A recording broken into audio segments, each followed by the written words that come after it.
Hi guys, welcome to day 3 of week 2. I hope you enjoyed the recipes that I posted yesterday, and when you try them out, please let me know what you think of them. Today I'm going to be talking about supplements. So why would we need supplements?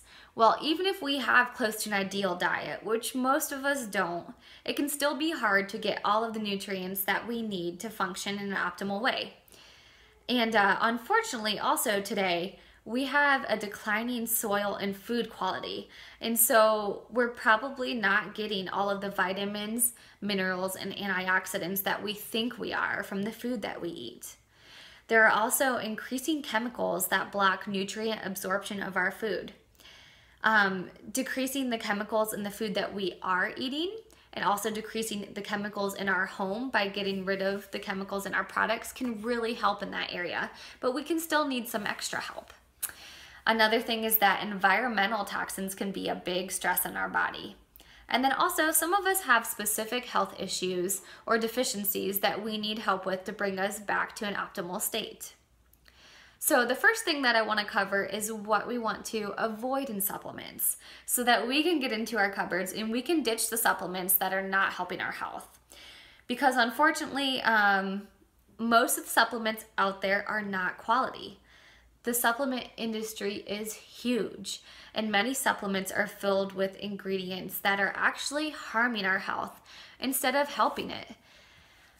So I want to cover some of the biggies that we need to avoid. The first one is artificial sweeteners.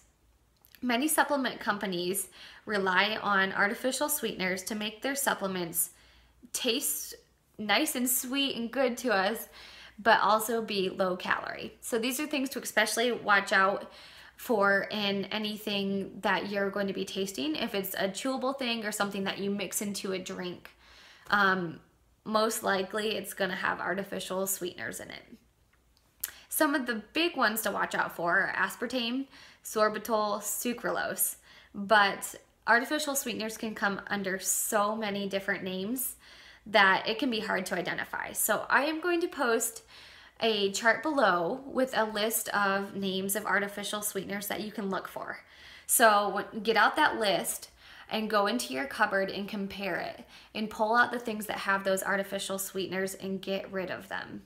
Because artificial sweeteners, they work in a way that damage how the body naturally processes sugar, which messes with your insulin receptors and therefore messes with your metabolism. They've also been linked to various health issues, and all of the effects of their long-term use may not be known. So it is something that we are much better off without. Also, the second biggie is natural and artificial flavors. You may think that natural flavors may be okay and artificial flavors are bad, but they're both actually not good. Natural flavors are derived from edible sources like animals and plants, but then they're processed in a lab. So they're natural in the formal sense of the definition, but they are not truly natural. And the animal or plant source that they can come from can usually be very suspect, and there's some interesting sources for those that we probably don't want to be eating. And then artificial flavors are derived from inedible sources like petroleum, which is super scary. We do not want petroleum in our food. They are both very broad words, and so you actually have no idea what you're getting when something says natural or artificial flavor. We'll get into it later in the month, but the word fragrance is one like that, where companies can put it on a label and it can include hundreds of different toxins. Natural and artificial flavors can be on there, and it could be hundreds of different things that are in your food that you have no clue what you're putting in your body. Natural and artificial flavors have been linked to allergies. They've been known to have a negative effect on the thyroid, linked to indigestion, headaches, breathing and circulation problems, heart issues, and they may affect the behavior and attention span in kids. Those are all nasty things that we want to avoid, and we want to avoid them in any amounts if we can. Another thing is that natural and artificial flavors, they're both made in a lab. And so scientists have worked over and over on their chemical structure to make sure that there's something that tastes good And so we're gonna crave more. They've specifically engineered it that way. And I know I don't want anything to do with that. I wanna keep my taste buds pure and enjoying whole foods. The last one I wanna talk about is food dyes.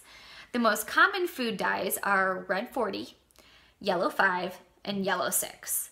These make up over 90% of the food dyes on the market. So try to remember those ones: red 40, yellow 5, and yellow 6. Food dyes have especially been linked to behavioral problems in kids, various types of cancer, and other problems. And the crazy thing is that Europe has banned most food dyes, and that any that they do allow in products, those products have to come with a warning label. So it really frustrates me that things that we clearly know that are damaging to our health are allowed to be put in our products. So those are the biggies. Remember those: artificial sweeteners, natural and artificial flavors, and food dyes. If those are in any of your products, please get rid of them.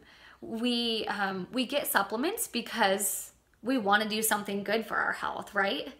So let's make sure that we have supplements that are actually doing something good for our health and not harming it.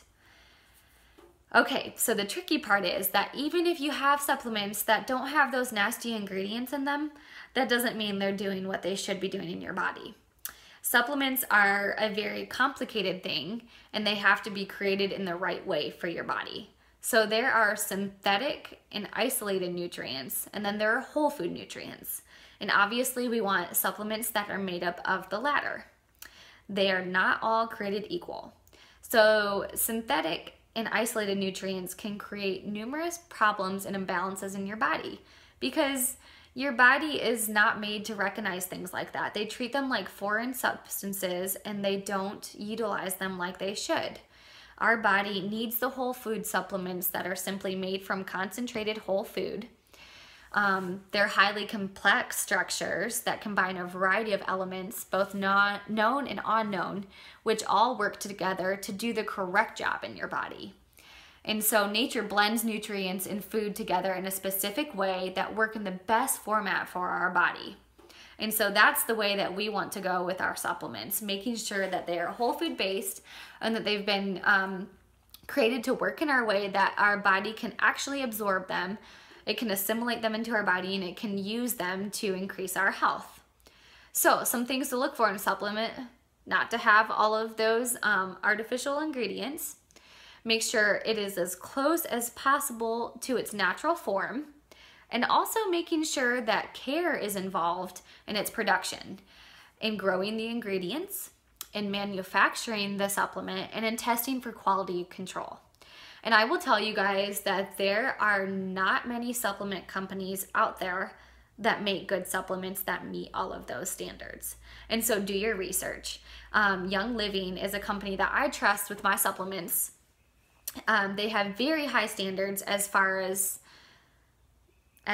their ingredients, their manufacturing, and their testing. And if you want to learn more about that, it's really awesome. They have what's called the Seed to Seal to help you learn about that and how they produce all of their products. So I'm going to put a link to that below for you to check out if you're interested in hearing more about that.